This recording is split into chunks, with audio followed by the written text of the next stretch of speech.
आगे बढ़ाने के लिए मैं यहाँ पर उपस्थित प्रिया और अमृता से कहूंगा कि माननीय डॉक्टर परी सिंह डीएम न्यूरोलॉजिस्ट का माल्यार्पण कर स्वागत करें। और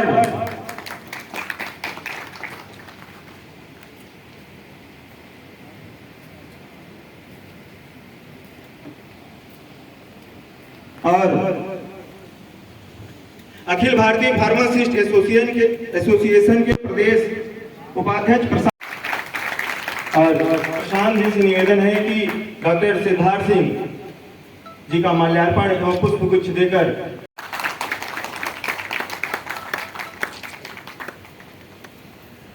चाहता हूँ। ये कार्यक्रम सर 12:30 बजे के बाद का था। एक्चुअली सर ये कार्यक्रम में भिन्न भिन्न प्रयागराज मंडल से भिन्न भिन्न कॉलेजों से बच्चे आएंगे, तो फार्मेसी काउंसिल ऑफ इंडिया की ये गाइडलाइन है कि जियो टैग के साथ वो अपने यहाँ सेलिब्रेट कर रहे हैं कि नहीं वो भी डालना होता है। तो उसके बाद ही आएंगे। जो बच्चे यहाँ पर मौजूद हैं वो दिल्ली में वहाँ मेडिकल कॉलेज में प्रैक्टिस कर रहे हैं, ट्रेनिंग कर रहे हैं अपनी, तो वो यहाँ पर आ चुके हैं।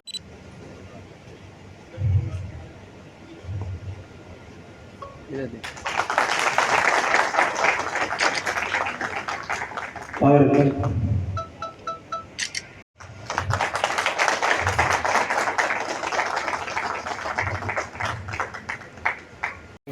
सुनील जी को, प्रशांत जी को, भानु प्रताप जी को, चंद्रमोहन जी को और आप लोग जो भी आज प्रस्तुत हैं यहाँ पे होने के साथ हम लोग की फैमिली, जैसे सर ने बोला, हम लोग हेल्थ केयर में 3 जनरेशन से इलाहाबाद में हंडिया ज़िले में हम लोग कंटिन्यूस काम कर रहे हैं। तो हम लोग को यहाँ का जितना हेल्थ केयर का नॉलेज है वो एक चीज़ सामने आई है कि फार्मासिस्ट और डॉक्टर दोनों इक्वली इम्पोर्टेंट होते हैं, क्योंकि हम लोग आप लोग हमारे बिना नहीं रह सकते और हम लोग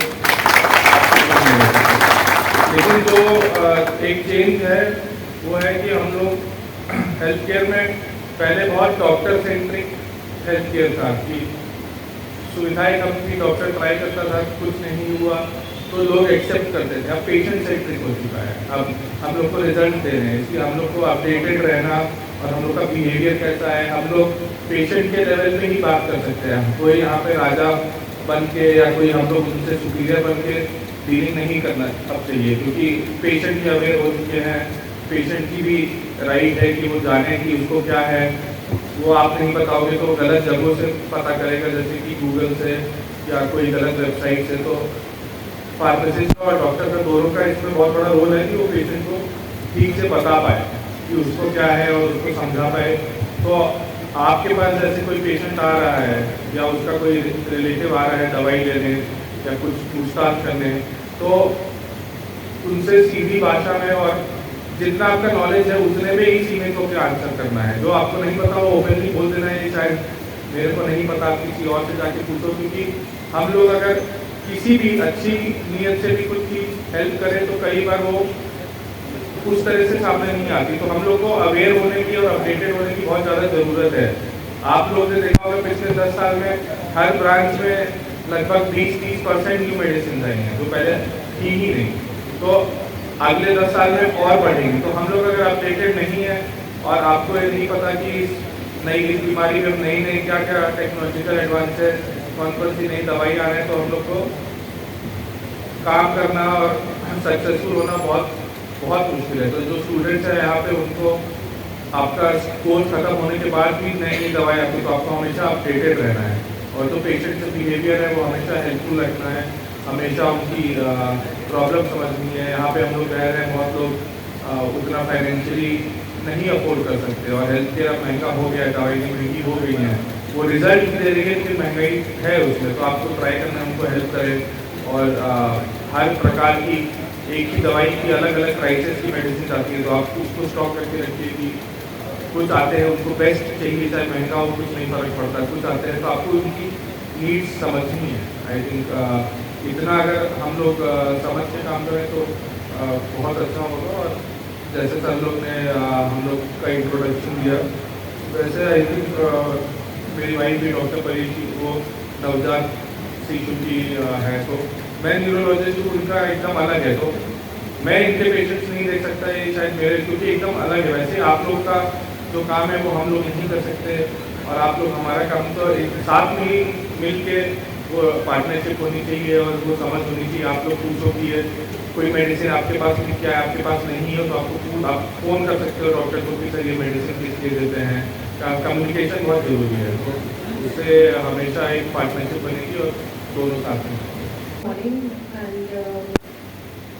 जैसे कि सर ने कहा, मैं सबसे पहले ये बोलना चाहती हूँ कि हम आप सब लोग जो हैं, we are a part of health care services.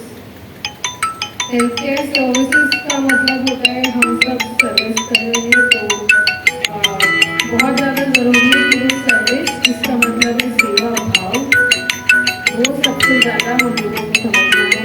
And इसीलिए हमसे ज़्यादा इम्पोर्टेंट हमारे पेशेंट्स हैं। और अगर हम उसी तरह से चलेंगे हमेशा लाइफ में कि हमें काम ऐसे करना है कि वो सबसे ज़्यादा हमारे पेशेंट्स के हित में हो, तो शायद हम और आप इस कंट्री की भी हेल्थ केयर सर्विसेज को बहुत आगे लेके जाएंगे। जेनेरिक मेडिसिन के बारे में ये कहूँगी कि जो थोड़ा सा प्रॉब्लम आया वो ये कि हमारे कंट्री में जब जेनेरिक मेडिसिन का अवेयरनेस और नॉलेज आया, उससे कहीं पहले से मेडिसिन चल रही थी, दवाइयाँ चल रही थी, अलग अलग ब्रांड्स की दवाइयाँ चल रही थी। इसी वजह से जो प्रिस्क्रिप्शन पर दवाइयाँ जाती थी, जो डॉक्टर्स की या फिर जो हमें अवेलेबल होती थी, उसके बारे में लोगों को जानकारी ज़्यादा नहीं थी और वो जानकारी काउंसलिंग से बहुत अच्छे से मिलती है। तो ये ब्रिज जो कि जेनेरिक मेडिसिन वर्सेस जो कन्वेंशनल मेडिसिन एग्जिस्ट करती है मार्केट में, वो गैप जो है वो लिमिट तभी हो सकता है जब हम पेशेंट्स को, हम जनरल पब्लिक को इस चीज़ के बारे में जानकारी दें और इस चीज़ के बारे में बताएं कि कोई भी मेडिसिन जो होता है वो मेडिसिन के नाम से नहीं, उसके सॉल्ट के नाम से काम करती है। और जब उनको ये अवेयरनेस होगी तभी हम जेनेरिक मेडिसिन को शायद प्रमोट कर पाएंगे।